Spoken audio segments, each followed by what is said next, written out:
네, 여러분 반갑습니다. 반갑습니다. 네, 이제 오늘 화엄경 전 시간에 이어서 야마천궁 보살 설계품 143페이지 위에 중생이 이미 이러하면 부처님도 역시 이러할 것이며 부처님과 부처님 법에 그 성품이 있는 것은 아닙니다.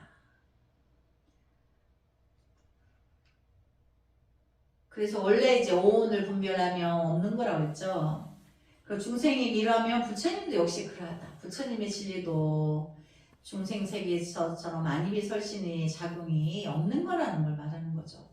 그래서 그 성품이 사실은 이제 있는 것이 아니다. 그러나 지혜의 작용이 있는 거죠.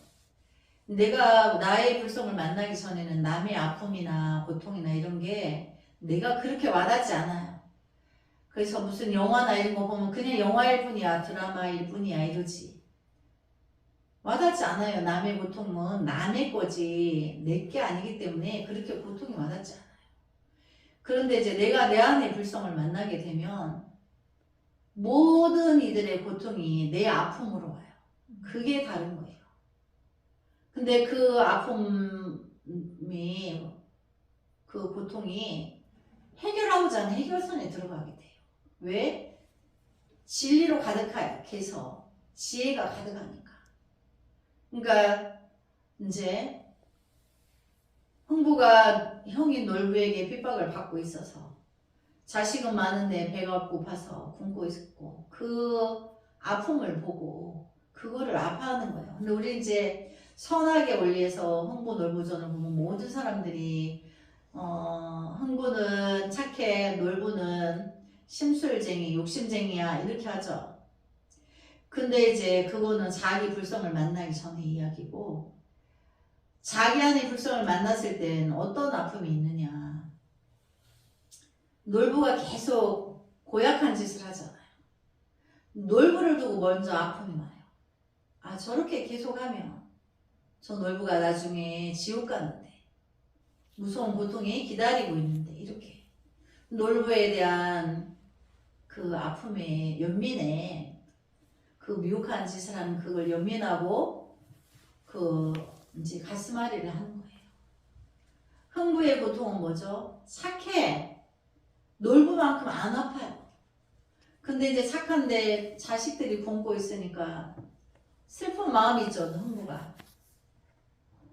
그 슬픈 마음을 보고 이제 가피가 내려지게 되는 거죠. 불가사의한 가피가 엉덩이에 일어나는 거죠. 흥부의 착한 것은. 근데 놀부의 고약한 짓은 흥부의 착하고 이제 착해서 오는 핍박의 이제 아픔이나 슬픔보다 놀부가 짓는 고통은 더더욱 두렵고 무서운 거죠. 그래서 놀부에 대한 두고 그 미혹을 연민한다는 거예요. 언제 구해줘야지. 놀부를 먼저. 계속 저렇게 계속하면 안 되는데 흥부는 아직 그런 짓을 못해. 근데 놀부는 그렇게 막 고약한 짓을 해. 뭐 남의 호박에 말뚝박고 거기다 또 똥을 넣는데 남의 뭐 참외밭에 칼로 가서 그렇게 뭐 열십자 놓고 이렇게 뭐 남의 곡식 심었는데 다 파대끼 놓고 그 여러 가지가 있는데 기억을 다 못하는데 그 흥부 놀부전에 그 내용이 있어요. 그런 것처럼 부처님은 내 안의 불성을 본 자는 미혹에서 죄 짓는 부류에 더 큰 죄를 짓는 부류에게 더 아픔과 연민이 크다. 그래서 이제 부처님과 부처님 법에 그 성품이 있는 건 아니지만 중생을 향한 연민이 있다는 거죠. 그런 걸 대자 대비하죠.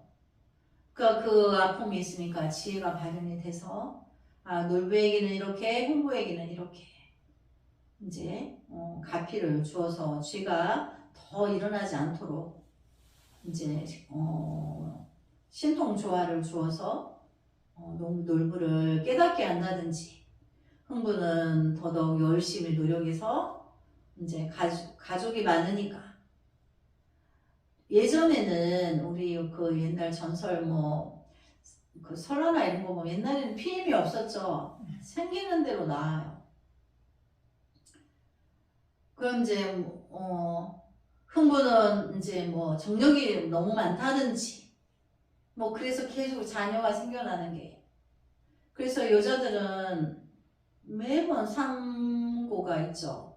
그리고 과거의 여자들의 삶은 굉장히 슬펐어요. 들에 가서 일해야 되죠. 출산해야 되죠.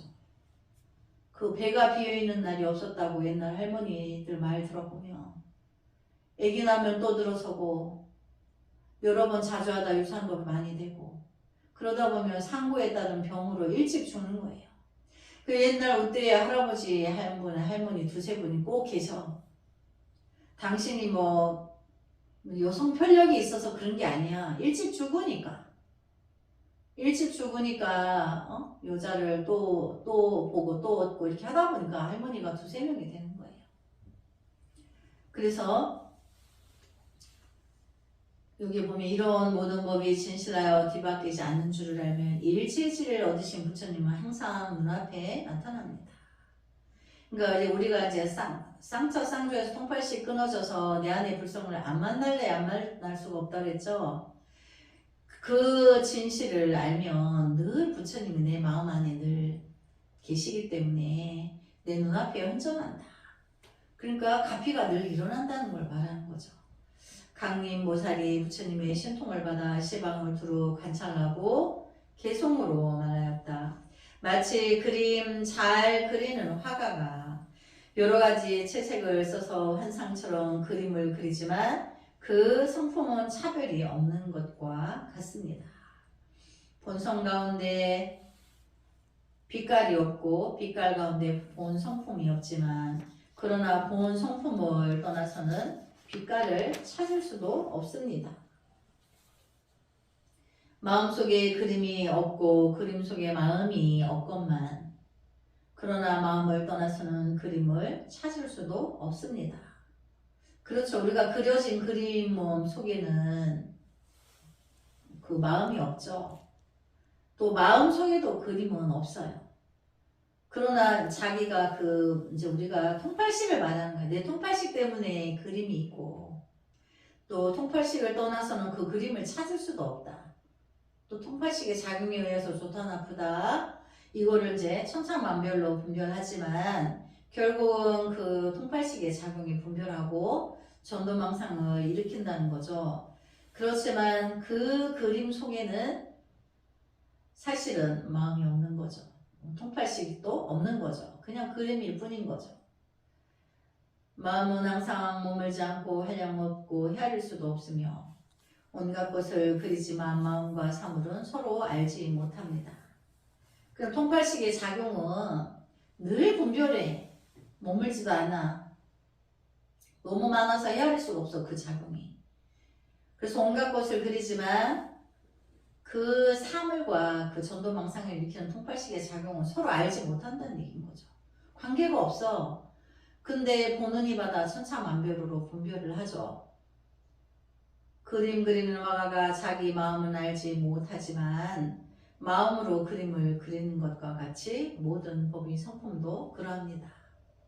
아이러니한 게 그림 그리는 화가는 자기 생각을 다 몰라. 근데 이제 그림을 이제 자기 생각으로 그림을 그리죠. 근데 자기는 자기 생각을 다 몰라. 그러면서 그림은 자기 생각을 그림으로 다 이제 그려놓죠. 그거를 보는 이가 천차만별로 분별을 한다는 거죠. 근데 그 사실은 그림 자체는 중생들이 천차만별로 분별하는 것과 객관적인 것이지 관계가 없다. 그러면 내 안에 그 통팔식의 작용이 문제라는 거죠. 그래서 모든 법의 성품도 그러합니다. 여기서 모든 법은 제법을 말하는 거죠. 세간법. 세간법 모두가 그렇다. 마음이 화가와 같아서 모든 세간을 그려내나니 온이 마음 따라 생겨서 이제 통팔식의 전도망상이 일어나는 거죠. 무슨 법이나 짓지 못하는 일이 없으며 이제 자기 생각으로 천태만상을 일으키는 거니까 뭐 못할 게 없어요. 생각으로. 마음과 같이 부처도 그러하고 부처와 같이 중생도 또한 그러합니다. 중생의 작용의 생각으로 부처도 그러하고 부처와 같이 중생도 또한 그럽니다. 부처가 미혹한 세계를 다 분별하고 알듯이 중생의 작용도 자기 자신은 몰라도 천차만별을 그린다. 마음과 부처와 중생은 서로 차별이 없으며 자 여기서 마음과 부처와 중생과 서로 차별이 없다. 여기서 마음은 불성을 말하는 거예요. 또 부처라는 것도 불성이죠. 또 중생은 불성이 아닌 거죠. 미혹의 작용인 거죠. 그래서 미혹의 작용이나 이제 불성이나 차별이 없다. 이 말 뜻은 정말 그게 차별이 없어서 없다라는 게 아니고 우리 허공이 삼라만상을 포용하고 있죠. 함께 있다는 거예요. 따로따로가 아니고. 그럼 이제 깨달은 이는 통팔식의 분별이 혹여 있더라도 분별해서 가려서 쓰겠죠. 깨닫지 못한 이는 그냥 통팔식으로 살겠죠. 중생의 작용으로 살겠죠. 그냥 부처를 자기 안의 불성을 깨달은 이는 중생의 작용으로 살지 않는다는 거죠. 그래서 그러나 중생을 다 안다는 얘기예요. 작용을. 그래서 서로 다 하는 일이 없습니다. 마음이 모든 생활을 지는 줄을 아는 이가 있다면 마음이 여기서 마음은 통팔식이에요. 중생의 작용이 모든 세간을 짓죠. 건설도 하고 인위적인 것도 하고 자연적인 것도 하고 그래서 자기의 통팔식이 안입이 설신이 육근육식 온 칠식 팔식이 삼라만상을 일으켜요. 근데 그거를 아는 이가 있다면 이 사람은 부처를 보아 부처의 참 성품을 알게 되며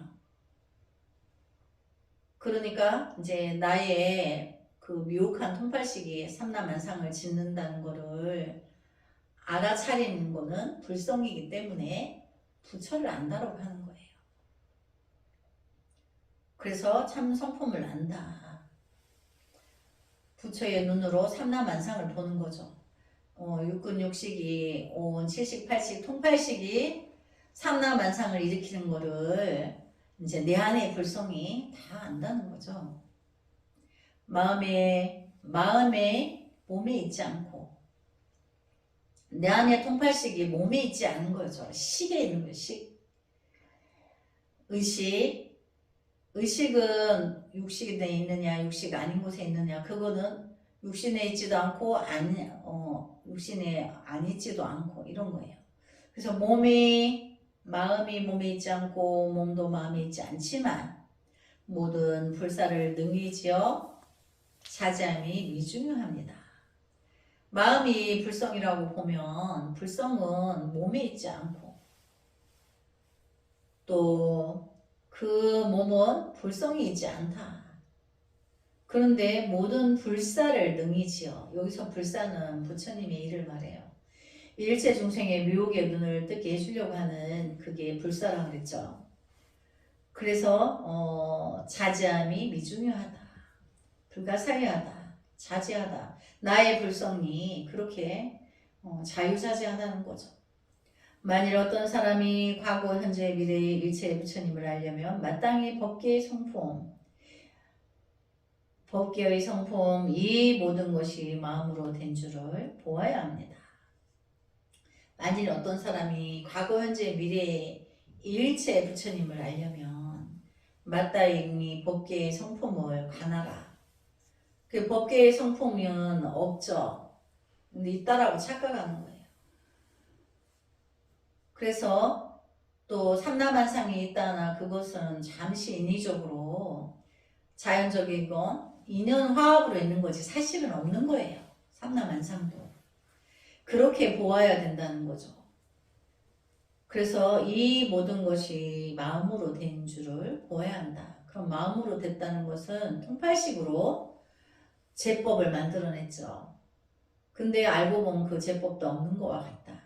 그래서 불성모형의 제대로 된 마음의 눈은 부처의 작용으로 중생세계를 바라봤을 때 통팔식이 모든 것을 지은 거지. 근데 그 통팔식이 있는 거 찾아보면 사실은 잠시 인연화합으로 어떤 작용이 일어나서 건설도 하고 또 자연적인 동식물이 자라나고 생사를 끝없이 하지만 사실은 그 본질을 알고 보면 그냥 주체가 없다. 그 주체 없는 것을 불성과 비교하면 같다. 근데 불성은 지혜 작용이 있죠. 진리로 가득하여서 만약 이와 같이 깨달을 수 있으면 이 사람은 참다운 부처를 볼 수가 있을 것입니다. 그러니까 자기 부처를 보는 사람은 통팔식을 벌써 이제 알고 그것은 잠시 인연 화합으로 있는 거지 영원한 게 아니다. 그래서 본질을 꿰뚫어 보면 있다고 할 게 없다. 우리가 이제 그 삼라만상의 모든 물질계를 분자 원자 분별은 없다 그랬죠. 없어요. 그것처럼 통팔식은 의식 자체도 사실은 없는 거죠. 착각으로 착오로 있다고 착각하는 거죠. 그거를 끊고 나면 내 안의 불성을 만날 수밖에 없는데 그 내 안의 불성이 고요하고 비어있는 가운데 무한한 진리로 가득하여서 지혜가 가득하다는 거죠. 그래서 제 이제 147페이지 제 17장 팽풍 그때 공동님 보살은 부처님의 신통력을 받고 선복 삼매에 들어 헤아릴 수 없는 여러 부처님을 만나 배웠다. 공동님 보살이 이제 부처님의 신통력으로 선복 삼매에 들었다는 거죠. 그래서 여러 부처님을 만나 배웠다는 거죠. 여러 부처님은 공동님 보살에게 말씀하셨다. 참으로 거룩한 일이다 별자여. 그대는 능히 이 선복 삼매에 들었다. 시방세계의 수없는 여러 부처님이 신통력을 주었기 때문에 그대는 이 선복 삼매에 들 수가 있었던 것이다. 그리고 비로자나 불의 본원력과 유실력이 그리고 여러 보살의 성근의 힘이 그대로 하여금 이 삼매에 들게 하고 마침내 깊고 깊은 법을 설하게 할 것이다. 그러니까 이제 공동님 보살이 선복 삼매에 들도록 모든 부처님이 힘을 써서 과거 현재 미래 부처님들까지 모두 힘을 써서 공동님 보살이 설법하게 해주신다는 거죠. 즉 보살이 실행을 일으키는 것은 일체의 지혜를 증장하려 함이요. 이제 10가지 행을 일으키는 것은 지혜를 증장하려고 하는 것이다. 모든 장애를 떠나서 무엇도 집착하지 않는 세계에 들어가기 위한 것이며 그러니까 무엇에도 집착하지 않는 세계에 들어가기 위한다면 다 시공을 초월할 수 있죠. 진실에 사는 한량없는 방편을 얻기 위한 것이고 내가 진실하기만 하면 한량없는 지혜가 발현되는데 중생에게는 그게 방편이라고 그랬죠. 그래서 모든 진리를 받아들이고 몸으로 행하기 위해서이다. 내가 모든 진리를 깨달으면 내 몸으로 실천적으로 이제 행을 해야 돼요. 그럼 보현보살의 행이 있어야지 중생구제를 하죠. 불자여 그대는 부처님의 신통력을 받아 이 미묘한 법을 설레야 할 것이다. 이와 같이 여러 부처님은 공동님 보살에게 걸림없는 지혜, 안정된 지혜, 스승을 필요로 하지 않는 지혜, 한량없는 지혜, 물러섬이 없는 지혜를 주시었다. 왜냐하면 이 삼매력은 법에 의해서 성취된 것이기 때문이다. 그럼 여기 보면 그 스승을 필요로 하지 않는 지혜. 내가 내 안의 불성을 만나면 스승이 필요 없죠. 내 안의 부처가 나의 스승이기 때문에 그래요. 내가 이미 부처의 경지에 들어서 모든 삼매에 들어서 부처님 세계 진리를 다 알아. 그래서 지혜를 증장하기 위해서 보살에게 부처님들이 공동님 보살에게 설법을 할 수 있도록 지혜를 주신다 그랬죠. 그래서 그 삼매의 힘은 부처님의 진리에 의해서 성취되었기 때문이다. 그 뜻인 거죠. 그때 여러 부처님은 제각기 오른손을 내밀어 공덕님 보살의 머리를 어루만져 주었다. 공덕님 보살은 삼매에서 일어나 많은 보살들 향해 실팽의 설법을 시작하였다. 너무나 가슴이 떨리네요. 이제 공덕님 보살이 여러 부처님의 가표로 이제 실팽의 설법을 하신대요. 한번 같이 가볼까요? 여러 불자들이여 보살의 행은 헤아릴 수가 없습니다. 그 광대함은 마치 법계와 같으며 무량무변하기가 마치 허공과 같습니다. 왜냐하면 보살은 삼세의 여러 부처님이 행하는 것을 배우고 있기 때문입니다. 그러니까 보살의 행을 헤아릴 수가 없는데 무량무변한 허공과 같이, 허공은 끝을 알 수가 없죠. 그래서 삼세의 여러 부처님이 행하셨던 것을 배우고 있기 때문에 무량하다. 그 끝을 볼 수가 없다. 불자여 보살에게는 삼세의 여러 부처님이 설하신 시팽이 있습니다. 시팽이란 무엇인가? 환희행, 첫 번째 환희행, 그 다음에 요익행, 무외한행, 무진행, 이치란행, 선현행, 무착행, 존중행, 선법행, 진실행, 이렇게 이제 10개라는 거죠. 이제 불자여 첫째 보살의 환희행이란 무엇입니까? 보살은 평등한 마음을 갖고 자기의 모든 것을 일체 중생에게 보시합니다. 평등한 마음을 갖는다는 것은 차별이 없는 걸 말해요. 그러니까 일체 중생계에 누구든 더 예뻐하고 누구는 더 미워하고 이런 게 없다는 얘기인 거죠. 분별이 없어. 이미 부처의 경지에 들은 상태에서 모든 중생을 중생의 병을 앓고 있는 착한 아가로 보는 거예요. 그래서 누구에게나 평등하게 그 가피를 주신다는 거죠. 그래서 보시하고 나서도 아까운 생각이 없으며, 그렇죠. 없어서 못 줘. 그러니까 방편도 제시해.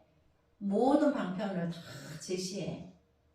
지혜로서. 그래서 아낌이 없어요. 아까운 게 없어요. 또 과보를 바라지 않고 명예를 바라지 않으면 당연히 과보를 바라지 않고, 명예도 더더구나. 명예는 더러운 때로 보기 때문에 명예를 바라지 않고, 그러면 누가 칭찬하거나 이런 거에 자기가 들지 않는다는 거죠. 보여주기 위해서 하는 게 아니란 거죠. 직접적으로 미혹한 중생을 대자대비한 마음으로 구제해내야 되기 때문에 행을 하는 거기 때문에 거기에 무슨 명예를 바라는 게 아닌 거죠. 또 좋은 세계에 태어나려고 생각하지도 않습니다. 더 좋은 세계가 있는데 그 세계에 나기를 소원하지 않죠. 왜? 사바세계 미혹의 중생이 너무나 많기 때문에. 그래서 더 좋은 나라가 있음을 분명히 그 부처님 경전에 무수히 설해놨어요. 근데 거기에 태어나기를 소원하지 않아요. 단지 세계가 끝날 때까지 성불하지 않는다. 지옥 중생이 지옥이 비길 때까지 지옥 중생과 마지막 성불을 위해서 가고 있는 거기 때문에 더 좋은 세상을 구하지 않는다는 거죠. 오직 바라는 것은 일체 중생을 구하고 거두며 여러 부처님의 행을 생각하고 배우고 몸에 지니고 실현하고 모든 사람들에게 그것을 설법하는 것입니다. 이것이 보살의 환희행입니다. 그러니까 환희행 보살은 어떤 것도 바라지 않지만 한 가지가 있죠. 일체 중생을 남김없이 다 이제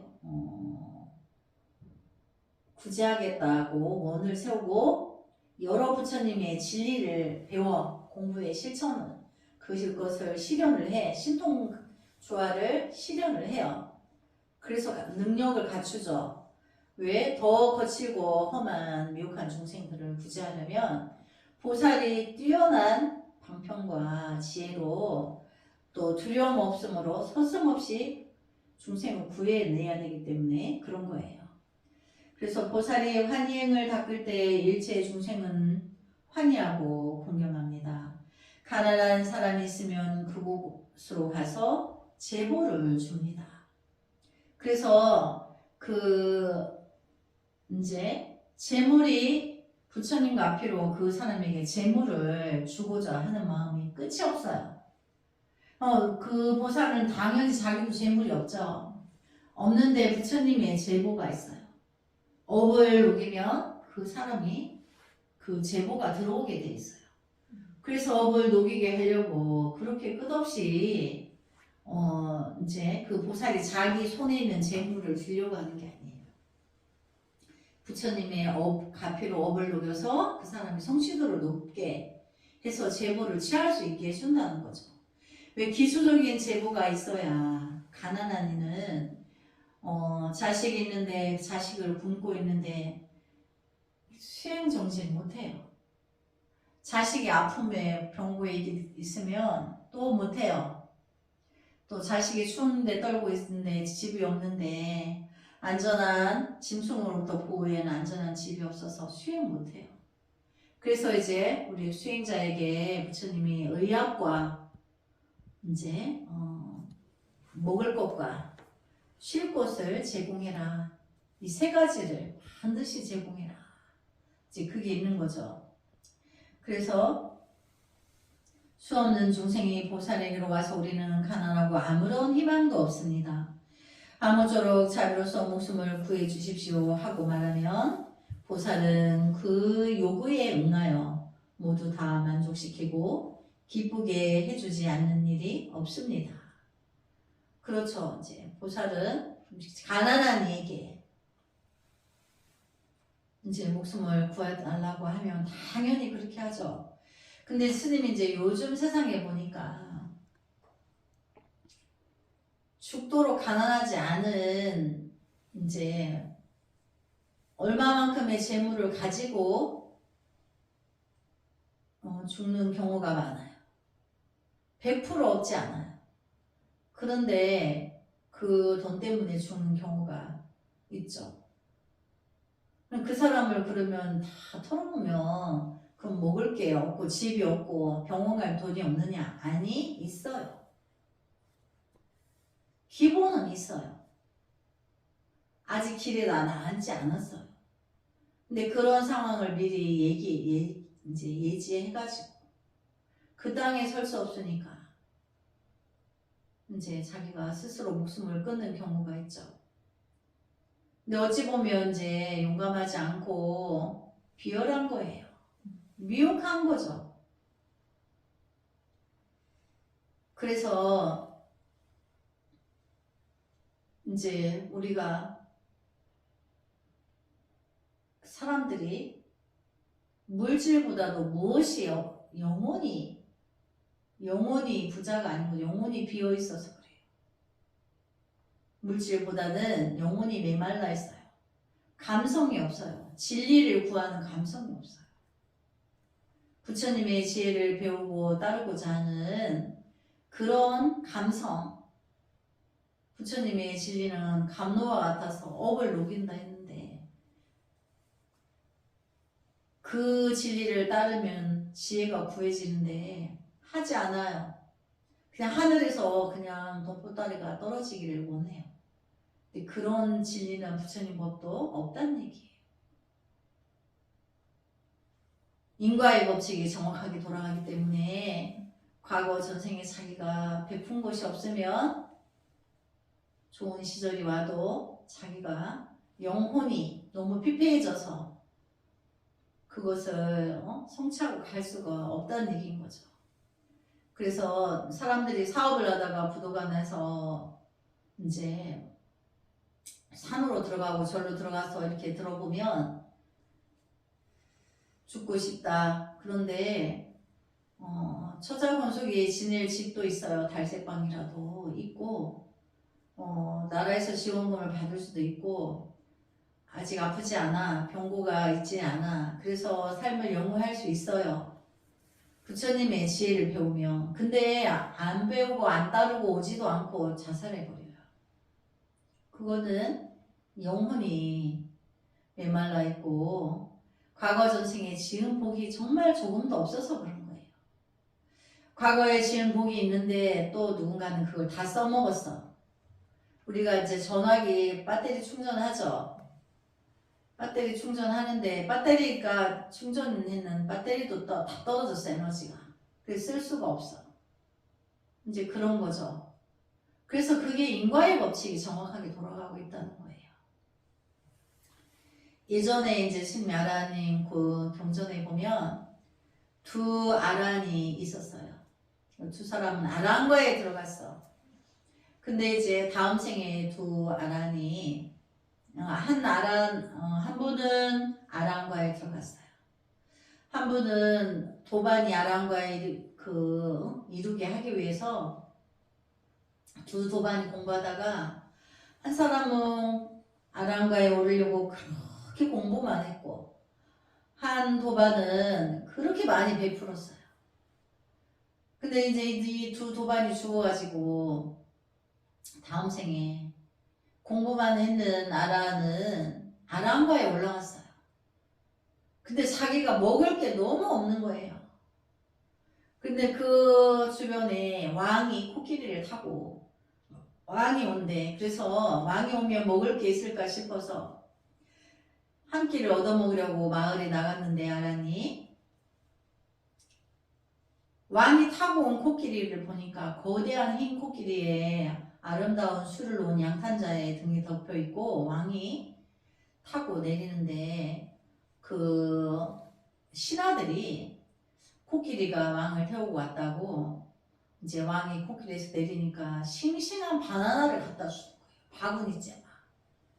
근데 이제 거기를 이제 배고픈 아란이 코끼리 우리에 간 거예요. 달려갔어요. 코끼리한테 주는 너무 싱싱한 바나나가 배가 고프니까 그 눈길이 들어왔어. 그러다가 코끼리하고 눈을 마주쳤어요. 마주치고 보니까 아란이 코끼리에게 우리는 과거 전생에 서로 안다 이렇게 말을 했어요. 근데 그 코끼리가 과거 전생에 자기 도반이었는데 그렇게 갖다 베푸는 거예요. 근데 이제 아란이 되지 못해서 축생보를 받았어요. 그래 축생의 보를 받았는데 왕의 코끼리가 됐어요. 많이 베풀어서. 그래서 항상 먹을 거를 싱싱한 바나나를 많이 먹게 됐어요. 근데 이제 사람이 아니죠. 지능이 모자라죠. 아란에 못 들었으니까. 근데 이 아란은 공부는 했는데 공부하느라고 베푸는 게 없어. 그래서 아란과에 올랐는데 배가 고픈 거예요. 그러니까 이 법문은 무엇을 말하나 하면 공부를 하더라도 많이 베풀으라는 거예요. 많이 베풀으라는 거예요. 근데 이제 그 아라님은 과거 전생에 먹고 살기 어려운 시절에 공부를 하느라고 베풀지 못했던 거죠. 그래서 우리가 공부해서 아라한과에 간다 해도 항상 이제 함께 베품을 잊지 않고 대자대비한 그 마음을 늘 베풀고자 하는 마음은 끝이 없어야 된다는 거죠. 그래서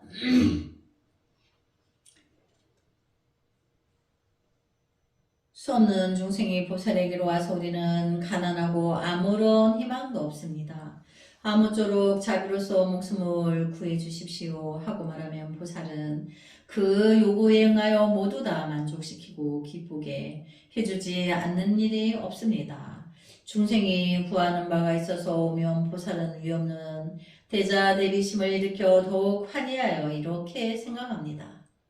나는 바라던 일을 얻었다. 이들 중생은 나의 복전이며 나의 선지식이다. 내가 구하지 않았는데도 이 중생들은 와서 나를 가르치고 나를 발심시키고 불도를 수행시킨다. 나는 이와 같이 수행하여 널리 중생을 기쁘게 해주자. 내가 닦은 공덕으로 서속히 청정의 법신을 완성하고 중생의 요구에 응하여 모두 다 환희를 얻을 수 있기를, 또 이 공덕으로 여러 중생이 모두 위없는 궁극의 깨달음을 성취할 수 있기를, 이렇게 이제 보살은 이제 자기 앞에 와서 아프고 복을 구하고 재물을 구하는 보살들에게 성취시키기 위해서 자기가 열심히 수행정진하죠. 그들 때문에 수행정진한 거죠. 그들의 고충을 덜어주기 위해서. 근데 그것이 자기에게 스승이 됐다. 그들이 나의 선지식이다. 그 스님이 여기 이렇게 이제 공부하면서 그동안 스님에게 왔다 갔는 모든 불자님들이 계시죠. 그들이 스님한테 다 선지식이에요. 그들의 아픔과 고통이 있었기 때문에 스님은 그들의 고통을 구해 주기 위해서 공부하고 하다 보니까 여기까지 공부가 오게 된 거예요. 그래서 그들이 나의 선지식이고 그들이 나를 불도를 수행시킨 거고, 그래서 내가 내 안의 불성을 만나서 대자대비에 실천적으로 무주상부시를 실천적으로 행하고 갈 수 있도록 그 길을 열었으니 이제 더더욱 정진해가지고 청정의 법신을 완성하고 더 많은 중생들의 더 큰 그 미혹을 구제해야 된다는 그 원리에 응하여서 그들이 모두 다 나와 같이 함께 환희를 얻을 수 있기를 이제 부처님께 발언하는 거죠. 함께 기쁘기를, 함께 기쁨을 함께 맛보기를 부처님께 더더욱 크게 더 대원을 바라고 그 모두도 함께 환희행을 닦을 수 있도록 해주십시오. 이렇게 함께 가기를 원하는 거죠. 그래서 나는 이제 150페이지에 나는 먼저 일체 중생의 소원을 만족시키자. 그 후에 나의 위없는 궁극의 깨달음을 완성하리라. 환희행 보살은 이렇게 마음을 낸다는 거죠.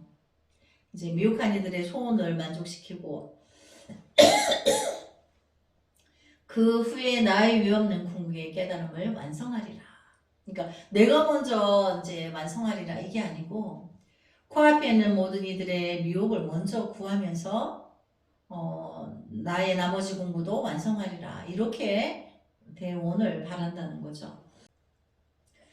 보살이 이렇게 생각할 때 보살은 주는 것을 보지 않고 그 받는 것을 보지 않고 재물을 보지 않고 복전을 보지 않고 업보를 보지 않고 결과를 보지 않는 것입니다. 그러니까 모든 것에 분별을 신다는 거예요. 보살은 삼세의 중생을 관찰하고 이렇게 생각합니다. 참으로 불쌍한 일이다. 중생은 어리석음에 덮이고 번뇌에 쌓이고 항상 생사 속에 흔들리고 고해를 헤매며 조금도 견고한 진실을 얻지 못하고 있다. 나는 여러 부처님들이 배우신 것을 모두 배우고 중생을 위하여 힘을 다하고 중생으로 하여금 위없는 궁극의 깨달음을 얻게 하자. 이것이 보살의 환희행입니다. 환희행에 대해서 이제 우리가 완벽하게 이해가 되죠. 그러니까 환희행 보살은 나의 성불보다는 아직 그 중생의 속에서 미혹하게 있으면서 고통에서 벗어나고자 하는 이에게 먼저 고통을 구해주고 그들의 고통을 먼저 구하고 나의 나머지 공부는 참으로 하리라. 이렇게 한다는 거죠. 그래서 나중에는 중생들을 위하여 내가 더 없는 궁극에 더 큰 깨달음에 더 큰 진리를 구하는데 끝없이 그 길을 간다는 거죠. 불자로 두 번째로 보살의 유익행이란 무엇입니까? 보살은 계율을 청정하게 지켜서 어떠한 감각의 대상에 있어서도 집착하는 마음이 없으며 중생을 위해서도 무집착의 법을 설하여 스스로 이익을 구하지 않습니다. 오직 굳게 계율을 견고하게 가지고 다음과 같이 생각합니다. 그러니까 이제 그 유익행의 보살은 우리가 이제 뭔가가 이제 위기에서 우리가 위기에 있을 때 이렇게 원하죠. 내가 요 행이라도 있었으면 좋겠다. 사실은 요 행은 없대요. 없는데 이제 속가적인 말로 다른 말로 하면 기적이 일어났으면 좋겠다 그러죠. 근데 비슷한 문구예요. 근데 요익은 절대적으로 내가 위기에 있을 때 나만을 위해서 나를 갑자기 대변신을 확 시켜주는 그런 거를 이제 원한다는 거죠. 근데 사실은 그게 없기 때문에 요행이라 한다. 근데 여기서 말하는 요익, 이익이 되는 행. 그래서 이제 어떻게 하면 내가 이익이 되는가? 그럼 이익은 뭐와 관계가 있죠? 여기서 말하는 걸 보면 계율을 청정하게 지켜서. 그러니까 우리가 10계를 지키죠. 10계를 열심히 지키고 또 못 지켰을 때 참여하는 것이 내가 이익을 얻기 위해서. 그러니까 계율이 없으면 우리가 이익을 얻을 수가 없어요. 그러니까 중생이 이익을 얻게 하기 위해서 계율을 주는 거죠. 그래서 보살은 계율을 청정하게 지켜서 어떠한 감각의 대상에 있어서도 집착하는 마음이 없으며, 그러니까 감각이라는 것은 안입이 설신의 육군 육식이죠. 그래서 귀로 소리 듣고 좋다고, 눈으로 보고 좋다고, 코로 냄새 맡고 좋다고, 혀로 맛보고 좋다고, 촉각으로 좋다 나쁘다 하고, 이렇게 감각의 대상에 집착을 끊는다. 그게 계율이에요. 그러니까 우리가 이제 그 10계에도 보면 대부분 우리가 안입이 설신에 대한 계율이죠. 이제 살생하지 말라. 이것도 우리 감각 기관 때문에 그런 거죠. 또 거짓말하지 말라. 또 술을 먹지 말라. 사음행을 하지 말라. 사음도 이제 감각적인 거죠. 술도 감각적인 것, 살생도 감각적인 것, 그 다음에 도둑질하지 마라. 탐심이죠. 탐도 감각적인 거죠.